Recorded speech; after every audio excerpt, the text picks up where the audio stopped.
Good morning, good afternoon, and good evening, students. I hope that all you are fine at your home. Safe रहिए, घर पे रहिए, जरूरत पड़ने पर बाहर निकलिए. बच्चों का बाहर एक्चुअली कोई काम होता नहीं है, तो जो बड़े जा रहे हैं उनकी देखभाल कीजिए. So today we discuss the next topic of our chapter number 6, manufacturing industries. In previous video lecture, we discussed about the manufacturing and its importance and what is the relation between the industry and agriculture. So today's topic is the contribution of industry to national economy. जो आज हमारा topic रहेगा वो रहेगा contribution of industry to national economy.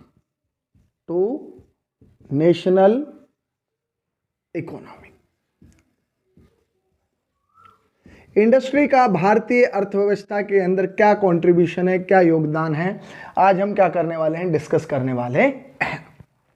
देखो बेटा, किसी भी कंट्री की क्या होती है, एक जीडीपी होती है. ध्यान से सुनना, जिसको हम क्या कहते हैं, ग्रॉस डोमेस्टिक प्रोडक्ट. क्या कहते हैं, gross domestic product.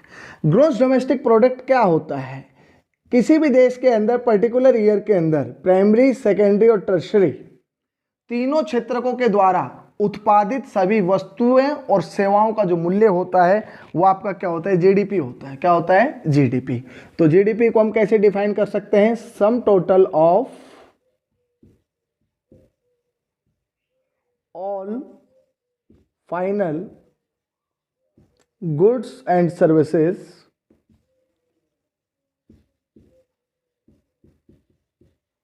which are produced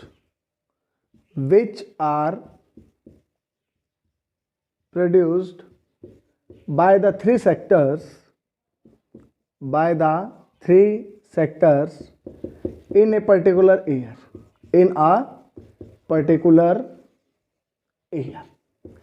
एक विशेष साल के अंदर जितना भी जो फाइनल प्रोडक्शन होता है प्राइमरी, सेकेंडरी, टर्शरी का, उसके द्वारा उत्पादित सभी वस्तुओं और सेवाओं का जो इंडियन करेंसी के अंदर जो वैल्यू होता है उसको हम क्या कहते हैं, जीडीपी कहते हैं. क्या कहते हैं, जीडीपी. ठीक है. तो इंडस्ट्री का नेशनल इकोनॉमी में क्या योगदान है तो मैं आपको बता देता हूं. टोटल 27% है इंडस्ट्री का जो कंट्रीब्यूशन है. किसके अंदर, नेशनल इकोनॉमी के अंदर. वो टोटल कितना है, 27% है. ठीक है. मैन्युफैक्चरिंग से ये कितना आता है, ये ध्यान रहे, मैन्युफैक्चरिंग से आता है ये आपका 17%. कितना परसेंट आता है, 17%. जो रेस्ट ऑफ द 10% है वो कहाँ से आता है, वो आपका क्वेरिंग से आता है, इलेक्ट्रिसिटी, माइनिंग और गैस. तो माइनिंग तो आपको पता है कि माइनिंग क्या होता है, extraction of minerals down the earth is known as mining. Quarrying is also a type of mining. Quarrying भी mining का एक टाइप है जिसको ओपन पिट माइनिंग या स्ट्रिप माइनिंग भी कहा जाता है. तो टोटल तो इंडस्ट्री का कितना है कंट्रीब्यूशन नेशनल इकोनॉमी में, ध्यान रखना 27% है. लेकिन मैन्युफैक्चरिंग इंडस्ट्री से कितना आता है, 17%. बाकी किससे आता है, बाकी माइनिंग से आता है, क्वेरिंग से आता है, इलेक्ट्रिसिटी से आता है और गैस से आता है. तो 10% हम वहां से क्या करते हैं, गेट करते हैं. The growth of manufacturing sector had been 7% in the last decade. अगर पिछले 10 सालों की बात करें तो मैन्युफैक्चरिंग सेक्टर की जो ग्रोथ रेट है वो कितनी परसेंट है, 7%. कितनी है, 7%. बट हम चाहते क्या है कि हमारा जो ग्रोथ रेट है वो कितना परसेंट हो, 12%. कितना परसेंट हो, 12%. We want 12% growth rate in our industry. But हम कितने परसेंट से चल रहे थे लास्ट डिकेड के अंदर, 7%. और कोरोना के कारण तो और ज़्यादा जो हमारी इकोनॉमी है वो लास्ट ईयर भी और अब की बार भी क्या चल रही है, डाउन चल रही है. अब हमें चाहिए 12% और हम चल रहे हैं लगभग 7% से. ठीक है. तो हमें 12% चाहिए. 2003 अगर पिछले 20 सालों की बात करें तो 2003 से हमारा जो ये ग्रोथ रेट है वो लगभग 9 से और कितना परसेंट गया है, 10% तक गया है. कितना परसेंट गया है, 9 to 10%.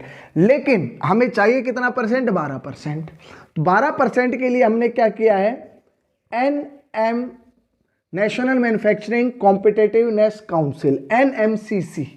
ये NMCC कब बनाई गई, इंडियन गवर्नमेंट के द्वारा 2004 के अंदर. और इस एनएमसीसी का एक ही ऑब्जेक्टिव है कि जो ग्रोथ रेट है जो हम अचीव करना चाहते हैं, कितना परसेंट, 12%, वो किसी भी तरीके से हासिल हो जाए। तो ये आपका 12% जो ग्रोथ रेट है, इसको हासिल करने के लिए हमारी इंडियन गवर्नमेंट ने क्या किया है, एनएमसीसी का क्या किया है, फॉर्मेशन किया है। So this is the contribution of industry to national economy. एक बार फिर थोड़ा सा रिवाइज करवा देता हूं। अगर लास्ट 2 डिकेड्स की बात करें तो 17% मैन्युफैक्चरिंग सेक्टर से हमारे नेशनल इकोनॉमी के अंदर कंट्रीब्यूशन हो रहा है। इंडस्ट्री से टोटल 27 आता है, लेकिन 17 आ रहा है मैन्युफैक्चरिंग इंडस्ट्री से, तो 10% आ रहा है mining, quarrying, electricity and gas से आ रहा है। ठीक है, अगर हम बात करें कि पिछले, अगर हम 1990 से और 2003 तक की बात करें तो 7 to 8% हमारा क्या था, ग्रोथ रेट था पर एनम। लेकिन 2003 से हम 9 to 10% से हम क्या करते आ रहे हैं, ग्रोथ करते आ रहे हैं इंडस्ट्री के अंदर। लेकिन हमारा जो अचीव्ड ग्रोथ रेट है जो हमें चाहिए वो कितना परसेंट, 12%। और इसको अचीव करने के लिए इंडियन गवर्नमेंट ने 2004 के अंदर एक नेशनल मैन्युफैक्चरिंग कॉम्पिटिटिवनेस काउंसिल को क्या किया था, फॉर्म किया था, जो क्या करती है, ऐसी पॉलिसीज बनाती है, ऐसा एनवायरनमेंट क्रिएट करती है जिससे कि हम अपनी जो ग्रोथ रेट है उसको क्या कर सके, अचीव कर सके। So this is the contribution of industry to national economy. Next हम बात करेंगे, नेक्स्ट टॉपिक जो है हमारा काफ़ी इजी है लेकिन काफ़ी इंपॉर्टेंट भी है, इंटरेस्टिंग भी है, कि इंडस्ट्रियल लोकेशन के बारे में बात करेंगे। किसके बारे में बात करेंगे, इंडस्ट्रियल लोकेशन। देखो बच्चों, कोई भी उद्योग किस स्थान पर लगेगा, ये कुछ बातें होती हैं, कुछ फैक्टर्स होते हैं जो क्या करते हैं, डिसाइड करते हैं। तो ऐसे कौन कौन से फैक्टर्स हैं जो डिसाइड करते हैं, तो हम यहाँ पर पॉइंट लिखेंगे, locational factor, locational factors of an industry. कोई भी उद्योग कहाँ लगेगा ये डिपेंड करता है कुछ फैक्टर्स के ऊपर। कौन कौन से ऐसे फैक्टर्स हैं जिनके बारे में अभी हम क्या करने वाले हैं, स्टडी करने वाले हैं। सबसे पहले अवेलेबिलिटी ऑफ रॉ मटेरियल। देखिए, सबसे जरूरी चीज किसी भी उद्योग को चलाने के लिए क्या होता है, कच्चा माल होता है। क्या होता है, कच्चा माल।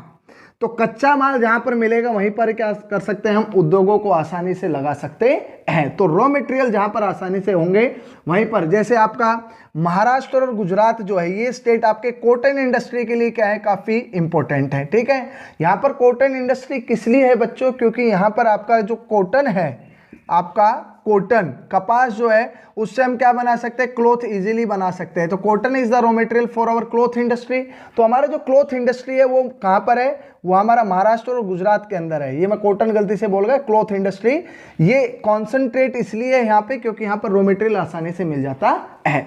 आपके छोटा नागपुर प्लेटू के अंदर जो आपकी क्या है, भेल है, सेल है, अगर हम उस साइड की बात करें तो वहां पर क्यों ज्यादा वहां पर इंडस्ट्री लगी हुई, हैवी इंडस्ट्री, क्योंकि छोटा नागपुर प्लेटू रीजन में आपके जो आयरन और हैं वो इजीली वहां पर अवेलेबल हो जाते हैं, और आपके एनर्जी रिसोर्सेज भी वहां पर आसानी से क्या हो जाते हैं, अवेलेबल हो जाते हैं। सो डियर स्टूडेंट्स, किसी भी इंडस्ट्री को लोकेट करने से पहले कुछ एक ऐसे फैक्टर्स होते हैं जिनको क्या करना पड़ता है, देखना पड़ता है। सेकेंड आता है बेटा cheap and skilled labour. Cheap and skilled labour, skilled भी हो सकती है, अनस्किल्ड भी हो सकती है। ठीक है, तो दूसरा जो सबसे बड़ा फैक्टर है, उद्योगों को चलाने के लिए, मशीनों को चलाने के लिए ह्यूमन बींग्स की जरूरत होती है। तो कोई भी इंडस्ट्री उस स्थान पर लगेगी जहां पर चीप और एबेंडेंट होगा क्या, आपका लेबर। ये आपका सेकंड क्रूशियल फैक्टर है, इसको क्या रखना है, ध्यान रखना है।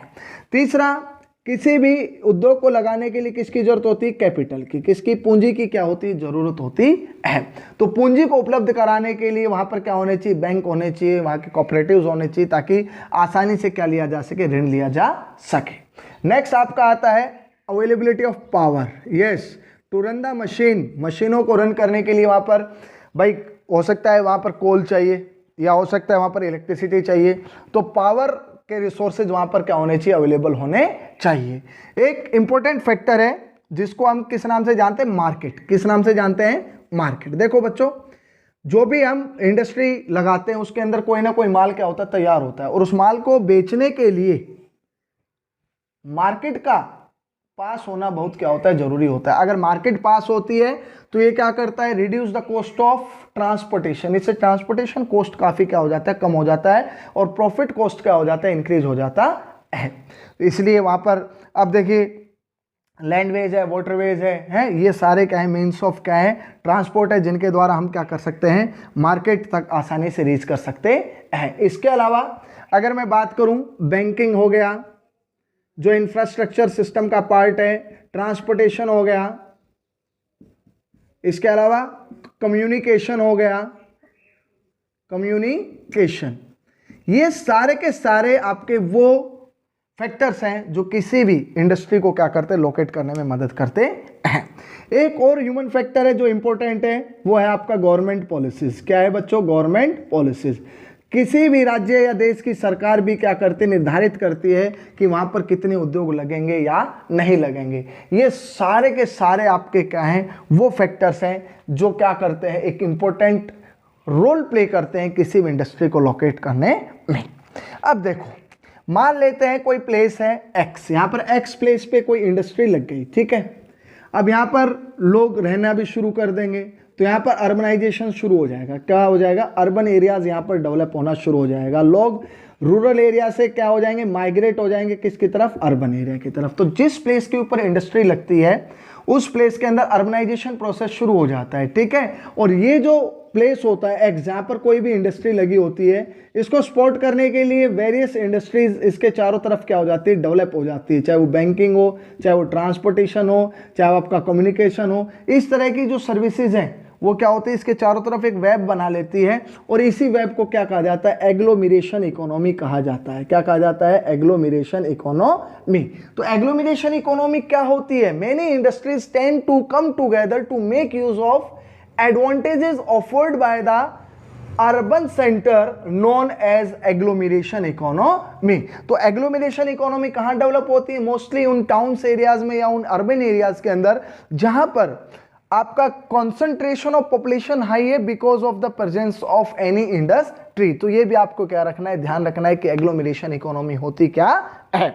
इसके अलावा देखिए, अगर हम पोस्ट इंडिपेंडेंस पीरियड की बात करें और एक बार प्री इंडिपेंडेंस पीरियड की बात करें, तो प्री इंडिपेंडेंस पीरियड से पहले जो वाटरवेज था वो मेन क्या था, ट्रांसपोर्ट का एक क्या माना जाता था, ट्रेड के लिए मींस माना जाता था। लेकिन अंग्रेजों ने 1850s के अंदर 1853 में रेलवे को इंट्रोड्यूस किया।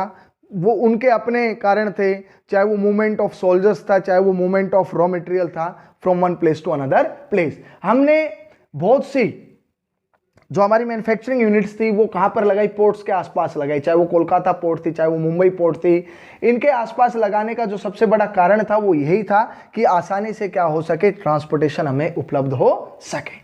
इसके अलावा पेज नंबर आपका जो 60 क्या है 6 है, उसके ऊपर क्या फिगर दे रखा है 6.2 फिगर के अंदर क्या दे रखा है, इंडस्ट्री और मार्केट का लिंकेज सिस्टम दिखा रखा है। तो सबसे पहले इनपुट दिखा रखा है। इनपुट में क्या होता है बच्चों, रॉ मटेरियल होता है, लेबर होता है, ठीक है। कंपोनेंट्स, फैक्टर्स ऑफ प्रोडक्शन होंगे, land, labour, capital, human capital and physical capital. उसके बाद उनको क्या किया जाता है, ट्रांसपोर्ट किया जाता है। ट्रांसपोर्ट करके रॉ मटेरियल को कहाँ पहुंचाया जाता है, फैक्ट्री के अंदर। फैक्ट्री में क्या होता है, प्रोसेसिंग होती है और उसके बाद फिर वो आउटपुट निकलता है, उसको फिर मार्केट तक क्या कर दिया जाता है, पहुंचा दिया जाता है। और रॉ मटेरियल से लेकर और फिनिश प्रोडक्ट के बीच में जो सबसे इंपॉर्टेंट रोल प्ले करता है वो क्या होता है, मनी होता है। क्योंकि कच्चा माल खरीदने के लिए भी पैसे की जरूरत होती है, ट्रांसपोर्ट कॉस्ट भी हमें देना पड़ता है, फैक्ट्री के अंदर प्रोसेसिंग होती है तो हमें लेबर को भी पैसा देना पड़ता है, और जो आउटपुट निकलता है और मार्केट तक हम रीच कराते हैं तो उसके लिए भी हमें क्या देना पड़ता है, पैसा देना पड़ता है। So this is the industry market linkage system.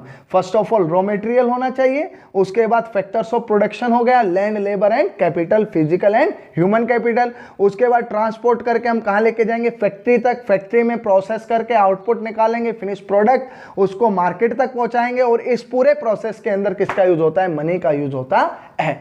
उसके बाद आइडियल लोकेशन, मैंने अभी बता दिया कि आइडियल लोकेशन कौन सी है, सिंपल सी बात है, जहां पर कॉस्ट ऑफ प्रोडक्शन काफी कम, सिंपल सी बात है, कॉस्ट ऑफ प्रोडक्शन मिनिमाइज होना चाहिए और प्रॉफिट क्या होना चाहिए, मैक्सिमाइज होना चाहिए, वो सबसे बेस्ट लोकेशन होती है।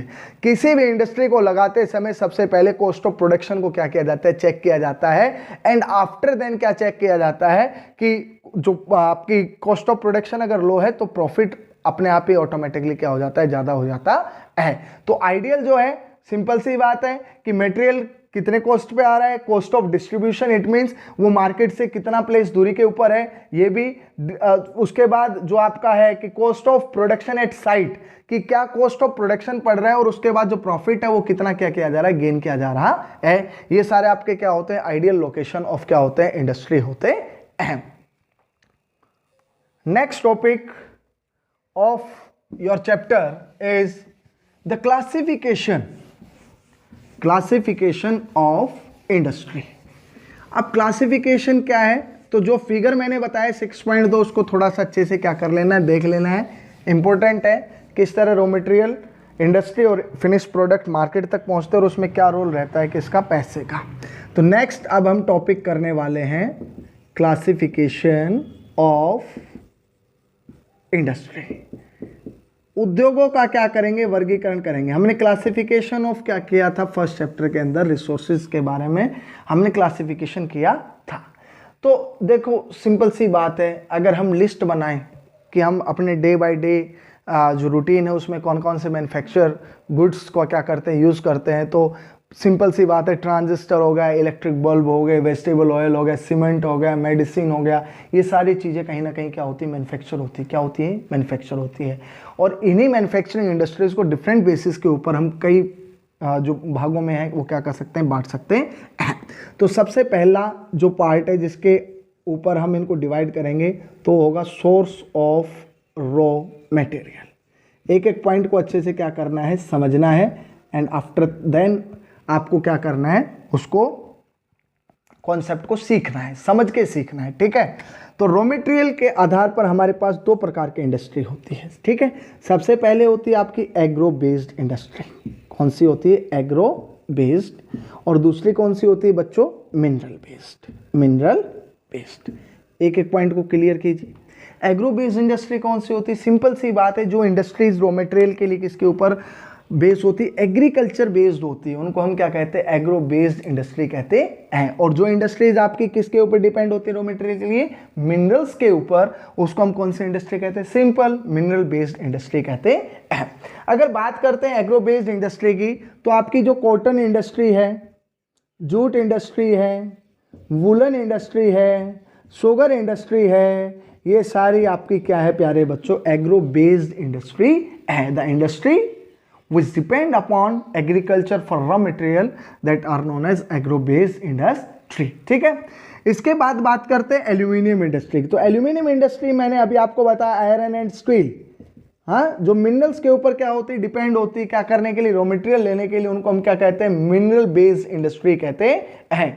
आपका सीमेंट इंडस्ट्री हो गया, आपका एल्यूमिनियम इंडस्ट्री हो गया, हाँ, ये सारा एल्यूमिनियम जो बॉक्साइट से मिलता है, ये सारा क्या है आपका classification of manufacturing industry on the basis of the source of raw material. Clear होना चाहिए। सेकंड है आपका जो इंपॉर्टेंट मैं आपको बता रहा हूं, एज पर द की और basic, it means role, on the basis of role, भूमिका के आधार पर भी हमारे पास दो प्रकार की इंडस्ट्री होती है। एक होती है की और बेसिक इंडस्ट्री, की और बेसिक इंडस्ट्री। एक होती है कंज्यूमर इंडस्ट्री।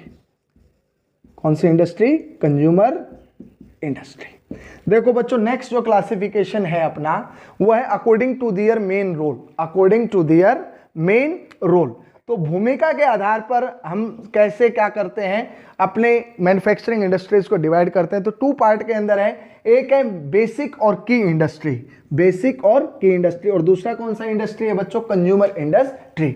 तो बेसिक और की इंडस्ट्री कौन सी होती है, basic and key industry are those which supply their production as a raw material to manufacturing other goods। इस इंडस्ट्री में जो भी कुछ बनेगा वो या तो दूसरे के लिए रॉ मटेरियल होगा या क्या होगा, फिनिश प्रोडक्ट के रूप में क्या होगा, यूज होगा। उसको हम क्या कहते हैं, की और बेसिक इंडस्ट्री। और सबसे इंपॉर्टेंट जो इसका एग्जांपल है वो है आपका कौन सा industry, iron and steel industry. क्योंकि कोई भी मशीन हो उसके अंदर हमेशा किसका यूज होता है, आयरन एंड स्टील का क्या होता है, यूज होता है। तो की और बेसिक इंडस्ट्री कौन सी होती है, these industry supply their product और raw material to manufacture other goods. ये कोई भी प्रोडक्ट जो सप्लाई करते हैं उससे दूसरी गुड्स का क्या होता है, मैन्युफैक्चरिंग होता है, उसको हम क्या कहते हैं, आपका की और बेसिक इंडस्ट्री कहते हैं। कंज्यूमर इंडस्ट्री सिंपल है, सिंपल क्या है कि ये कोई भी गुड्स को क्या करते हैं, प्रोड्यूस करते हैं, वो डायरेक्टली किसके द्वारा कंज्यूम होता है, कंज्यूमर के द्वारा क्या होता है, कंज्यूम होता है। चाहे वो आपका कौन सा है, टूथपेस्ट इंडस्ट्री है, कौन सा इंडस्ट्री है आपका, टूथपेस्ट इंडस्ट्री हो गया। और कौन कौन से इंडस्ट्रीज है वो आपके, चाहे वो आपका सीविंग मशीन है, चाहे फैंस है, ये सारे के सारे आपके कौन से इंडस्ट्री के अंदर हो गए, ये सारे के सारे कंज्यूमर इंडस्ट्री के अंदर हो गए। तो according to the main role we can classify our manufacturing industry into two parts, key और बेसिक इंडस्ट्री। ये वो इंडस्ट्रीज होती हैं, ध्यान से सुन लीजिए मैं आपको बता रहा हूं, those which supply their products as a raw material to manufacture other goods, for example iron and steel, copper smelting, aluminium smelting. दूसरा है consumer industry, the industries which produce goods directly use for consumers, that is sewing machine हो गया, toothpaste हो गया, fan हो गया। This is the classification of key और basic industry. Next जो आपका इंडस्ट्री है वो जिसको हम डिवीजन कर सकते हैं वो है on the basis of ownership. क्या है बच्चों, on the basis of ownership. So सबसे पहले बात करते हैं ओनरशिप।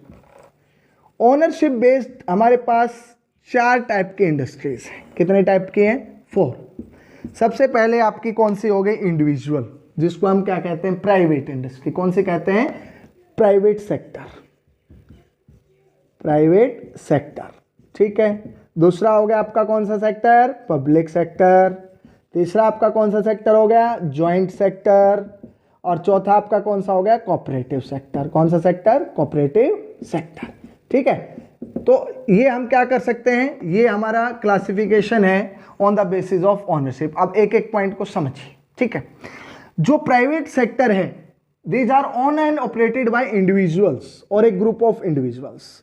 इनको ऑपरेट कौन करते हैं, इंडिविजुअल और अ ग्रुप ऑफ इंडिविजुअल्स, ठीक है।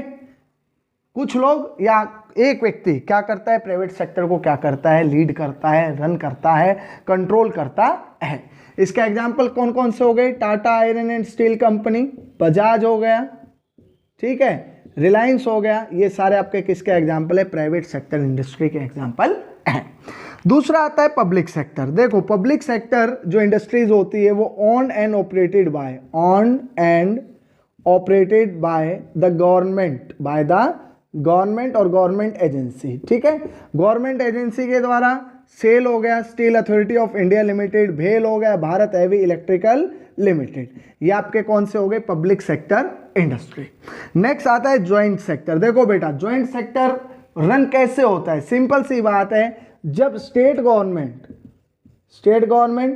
प्लस कुछ इंडिविजुअल्स जो होते हैं, प्राइवेट एंटरप्रेन्योर्स, वो मिलकर क्या करते हैं, किसी इंडस्ट्री को रन करते हैं, तो वो कौन सी होती है, joint sector industries which are jointly run by the state and individuals और ए ग्रुप ऑफ इंडिविजुअल्स। और इसका बेस्ट एग्जांपल क्या है, ऑयल इंडिया लिमिटेड। कौन सा है, ऑयल इंडिया लिमिटेड। तो ये जो ज्वाइंट सेक्टर होता है इसको रन कैसे किया जाता है, स्टेट गवर्नमेंट और कुछ ग्रुप ऑफ इंडिविजुअल्स के द्वारा क्या किया जाता है, ज्वाइंटली रन किया जाता है। अब कोऑपरेटिव को समझिए। कोऑपरेटिव का मैं एग्जांपल पहले लिख देता हूं, अमूल हो गया, शुगर इंडस्ट्री और अमूल आनंद मिल्क यूनियन लिमिटेड, ये दोनों कोऑपरेटिव सेक्टर इंडस्ट्रीज में आपको बता सकता हूं कि ये हैं। इस तरह से आपकी जो कोयर इंडस्ट्री है केरला, है जहाँ नारियल से संबंधित जो आपकी इंडस्ट्री है, शुगर इंडस्ट्री है महाराष्ट्र की, वो आपकी कोऑपरेटिव इंडस्ट्री है। कोऑपरेटिव इंडस्ट्री के अंदर प्रोड्यूसर, सप्लायर और वर्कर तीनों क्या करते हैं, आपस में मिलकर क्या करते हैं, किसी इंडस्ट्री को रन करते हैं। तो cooperative sector industries are own and operated by the producer और supplier of raw material, worker और बोथ। ये जिस इंडस्ट्री को मिलकर चलाते हैं वो कोऑपरेटिव इंडस्ट्री है। और आपका जो शुगर इंडस्ट्री है महाराष्ट्र का, वो इसका क्या है, बेस्ट एग्जांपल है। कौन सा industry, sugar industry. So dear students, ये अभी मैंने आपको किसका बारे में बताया, ओनरशिप, प्राइवेट एक व्यक्ति या कुछ व्यक्तियों का समूह, public owned and operated by the government, sale and bail, joint sector, state government plus group of individual, cooperative जिसको प्रोड्यूसर, सप्लायर और वर्कर और बोथ मिलकर क्या करते हैं, रन करते हैं। जैसे शुगर इंडस्ट्री जो है वो आपकी महाराष्ट्र की, वो इसका क्या है, एक बेस्ट एग्जांपल है। नेक्स्ट जो है आपका क्लासिफिकेशन, वो किसके बेस पे करेंगे, वो हम करेंगे कैपिटल इन्वेस्टमेंट। किसके बेस पर करेंगे, कैपिटल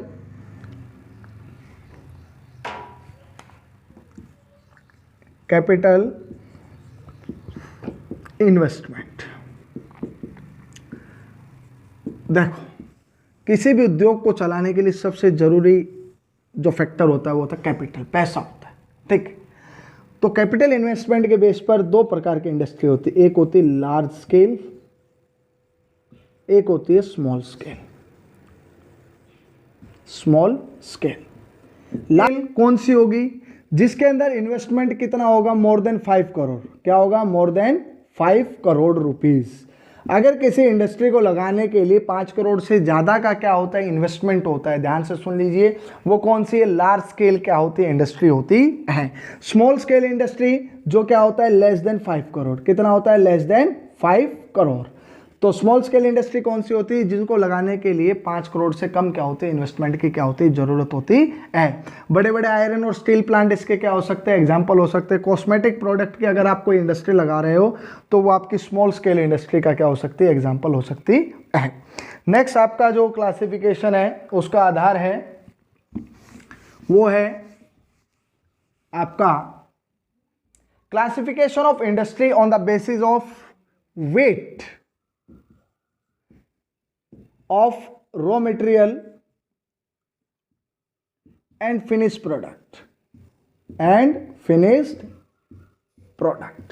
एक ये भी इंपॉर्टेंट क्या है आपका क्लासिफिकेशन का बेस है कि भैया जो भी हम क्या कर रहे हैं, रॉ मटेरियल यूज कर रहे हैं और जो आउटपुट निकल के आ रहा है उसके वेट के अकॉर्डिंग हम क्लासिफिकेशन कर सकते हैं इंडस्ट्रीज का।